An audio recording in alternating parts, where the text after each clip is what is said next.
Hey, what's up, everybody? Welcome to Dad's Expensive Hobby. What's up? Today, we are taking a look at the Storm Arena Street Fighter 03 Nash. I finally got mine in hand from a Chinese vendor, and I got to tell you, he is awesome and was worth every extra penny I spent. I know that there's been plenty of reviews out about this guy, so this will be more of a showcase because I'm probably not going to tell you anything you haven't already seen or heard. But let's dive into him because this guy is awesome. Spoiler alert, he might be the best Storm Arena figure they've made thus far, objectively anyway, but I really like him. But let's start with his package. It is a typical Storm Arena package for their Street Fighter line, just significantly bigger. This is a big, wide package. It is even bigger than the Sagat packages. It's about the same height, but it is wider. And here in a little bit, when I show you some of the stuff he comes with, you'll see why they had to do it that way. Nice big window. Other than this image right here, just the way Storm Collectibles used to do, they have allowed it to impede into my window a little bit. And How dare you? and that bugs me ever so slightly, but it is a nice image of him. Same image here on the side. And on the back, they always do a really good job of showing us plenty of figure images. I still love the packaging, despite that little interruption there. But let's dive into him and see how tall he is really quick. The top of his head, he is right at 6¼ inches, which would make the figure 16 centimeters. I think that jives. He's supposed to be, I think, 6'1", so I think that probably works in a 1/12 scale. Here's some comparisons really quick. Here he is next to the Storm Arena Sagat, and that looks really friggin' awesome. You know, Sagat being about 1.5 feet, almost taller than him. I will buy that for $1. Here he is with the second most recent Storm Arena release in the form of Dan, and he's taller than Dan because Dan is, at least this figure anyway, is the same size as Ken and Ryu, so that works right there pretty well. Here he is with Ryu, same size as Dan, but that looks pretty darn good. Here he is with Ken, and they look pretty good also. Here he is with his best buddy in the form of the Jada Toys Player 2 Guile, and they are the same height, and I dig that. I think Guile's supposed to be 6'1", 6'2", and they're both rocking real metal chain dog tags, and I think that looks pretty cool. And lastly, I want to compare him to a couple of the other Storm Arena figures in the form of Baki Hanma right here, and Baki is awfully little compared to him. So smooth. But, you know, everybody has already said their piece about the size in conjunction with this line. And here he is with Yujiro. And, you know, Yujiro is supposed to be like 6'3" or 6'5", depending on the source material that you read. And he's the same height as Nash here, who is 6'1". So a little undersized, but again, still a really awesome figure. But let's dive into Dan just a little bit deeper. Now, for aesthetic, you can obviously tell this figure looks really good, and that's just on camera. In hand, this guy really pops. I mean, I like him more than I was even expecting to. This guy is head to toe with paint. First and foremost, beautiful matte finish. All of these Storm Arena figures have come with a beautiful matte finish. They've all looked really great. Tons of shading, beautiful subtle shading in all the musculature. Even the shirt off part right here has very subtle shading in the musculature, and it has it on the back. I'll show you more about that here later on. But the arms and stuff look really good. Beautiful shading throughout the green pants. It's like a darker, it's almost like a darker green or even a black shading in all the recesses. Looks really good on the front and back. They've got his butt crack really nice right there, so we can see, you know, it pop. The boots, you know, in images that I had seen, I was expecting the boots to be nice and plain and be okay with it, but hell, there's darker shading around the bottoms of the boots that make them pop. The laces are painted and done really well. I love the sculpt of the pants. The belt that he has on is done really good. The belt buckle looks nice. It's not janky at all. The vest looks so good. The way they've done that darker shading in the recesses of the vest, you know, the different lines that are going around it, looks so awesome. I mean, this vest in hand really pops. I love it. I love the buttons. They've done the buttons super good, and like how the inner looking buttons, you know, the ones that like this I would go over it, they're kind of like grayish silver looking, but then like right here, the outside buttons are black. That is so awesome. The green little handle handle of the zipper sticking off down there at the bottom. My only kind of wish is maybe they had went through, and I know it would have been super tedious or whatever, and this is a major nitpick, but maybe made the zipper itself like the same colors, maybe these buttons like a gray or silver look. That's all, but it looks fantastic just the way it is. Of course, I've pointed out the dog tags. That's a real metal chain right there, and there's two little dog tag-esque like things hanging off of it. I like that a lot. This wristwatch right here looks really, I think it's a wristwatch, looks really, really cool, and it moves. At first I thought it was sculpted on, but it's not. It can come off. If you were to pop the hand off, you could take it off the wrist and switch arms if you chose to. The face sculpts look really, really good. We'll look at the other head here in a minute. I like the hair. There is something, I don't know if it's a dry brush or some kind of wash. There's something going on that's giving me some different tones in the hair, and I really like it. I don't know. I mean, I'm indifferent about the hair design or whatever, but it looks really good.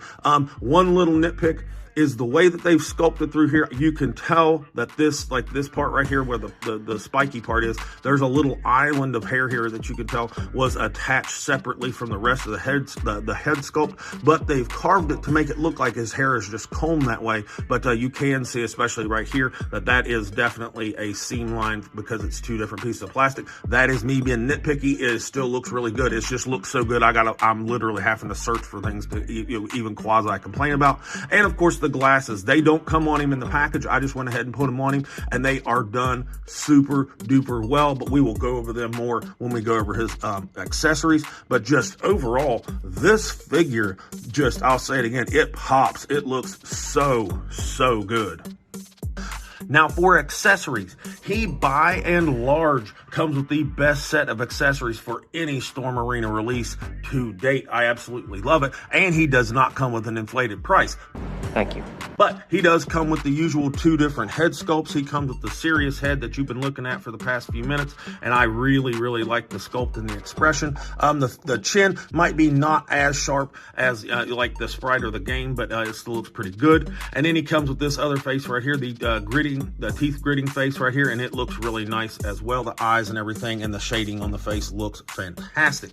He comes with 8 different hands. Of course, he's coming with 2 fist hands on him in the package, if you can see that right there, and they look pretty darn good. And he comes with 6 other like little posing hands right here. He comes with 2 hands, which I assume are to hold his glasses, and I think that's pretty cool. He comes with 2 of these hands right here that are like open style pose kind of hands or whatever, and I think they look really great as well. And these 2 little, like, 3 fingers, whatever he's doing hand right there, and I like that as well. He also comes with exchangeable shoulder butterfly pieces to exchange, like for his shoulders, if you want to take his vest off and pop those on there so he can have a vestless look. I'll put a picture up somewhere so you can see it for a couple seconds. And he looks really awesome. That's a nice feature. He also comes with these little glasses that you've already seen, but I wanted you to see them without the glasses themselves. And they look really cool, and they're done pretty nicely. Of course, he comes with the usual Storm Arena stand and stuff, and that looks really awesome. But the star of this show is this kick effect right here. This thing is huge. This is why he came with such a big package. This thing is enormous, and it's awesome. It's green that fades out into clear and then back into green. It's kind of a solid plastic, so you could break it, so be easy with it. And it just pops on those foot. Disclaimer, it is a little bit of a pain to get on and off there, to kind of pry that piece off, but once you get it on and off, you'll figure out how to do it, and it is fantastic. So overall, he definitely has the best accessories from Storm Arena yet. But now, articulation-wise, we know that every one of the Storm Arena releases have all moved good, and he is no exception. I'm going to take his little glasses off of him before I start moving around, just in case they were to pop off. They are really little, and I don't want them to go flying and lose them. But we'll just start at his head. We all know that they all come with a neck joint, and mine moves really good when you move that in conjunction with the head joint. He looks down really good. He will look up pretty decent, particularly for a double ball peg that all of them set on, and it's done really well. Long enough post, big enough ball. I like it. The head will move all around, nuance anywhere you want. Even though this thing has a big old poofy jacket with a collar on it, you can get the head just about wherever you want to go. Now, I will point out, we're not getting much side to side out of the ball peg that the neck itself is sitting on, but we do get front to back. But some side to side would make it move a little bit bit better. I mean, we get a little bit of side to side, but I'd like to see a little bit more pronounced side to side neck movement. But that's just, again, a nitpick on a really good figure. Shoulders up to 90. I'll take that all day long. Of course, a full 360 with zero problem. Now, we've all, we discussed the butterfly and how that piece is exchangeable and all that good stuff. But on the one that comes on him in the package, they'll still bring the arms across him, and it looks really good right there. Very, very minimal gapping, but this is all soft, and you can bunch it up to hide it if you chose to. So, very, very good joint, and it will move the shoulder back a little bit as well. So you can, you're going to be able to pose his arm and shoulder however you want. Bicep swivel, of course, and it works just fine. Double jointed elbow, tons of range, even though he's got a muscular arm. I don't mind the look of this joint system. They have some people that bugs them, that flange around the I guess you'd say kind of the outskirts of the joint. Doesn't bother me. If it bothers you, don't look at it. Wrists are on a ball hinge like normal, so you get your wiggle around and of course your rotation. Now, he's got a double ball peg in here in his abdominal brake. And of course, he will lean forward really good on it. Forward and back and twist and lean and do anything you're looking to do. And in the waist, there is a ball peg down here. So it'll move forward and back and lean and twist and everything. So it's just fantastic. And what I like about this is not any reuse from Ken, Ryu, or Dan. This is all new sculpt. The shoulders are new. The arms are new. Forearms are new. Chest, abdomen, everything is new. And they found a way to replicate all the good articulation that we got out of those figures. So, Storm Arena, whatever you're doing, keep doing it. Down here, obviously, this is a soft diaper piece here. So really good split, zero problem, zero dangle, and it is just basic ball peg technology up in there. Marvel Legends, get out your pen and pad. Front kick to right there, not too bad. If you wanted to kick this leg back and make it look like it's an even better kick, you could, and it would look really good. The legs are on the drop downs just like everybody else's. I'm not the biggest fan of that system, but Storm Arena is definitely making it work, so I'm not going to complain. Again, soft booty piece, so the leg will kick back very, very nicely. Thigh swivel, that thigh swivels. Double jointed knee. Not long in the proportions. Proportions are good. It's just the bottom of the boot that comes up a little high on the booty, but the proportions are still there and look really, really nice. Shin swivel hidden beautifully at the bottom of the pants leg. Ankle is a ball hinge and it will go down good. It actually comes up a little bit decent. Kind of a steep ankle rocker, but it still works. No peg hole in the bottom of the boot. And the toe hinge is nice and tight and looks good, is placed good. It's a boot, so you're going to get that step right through there. That's just unavoidable. But overall, Jesus Christ, I can't talk. That toe hinge looks really, really nice. So the articulation, yet again, is fantastic from Storm Arena. Okay, final thoughts on Nash here.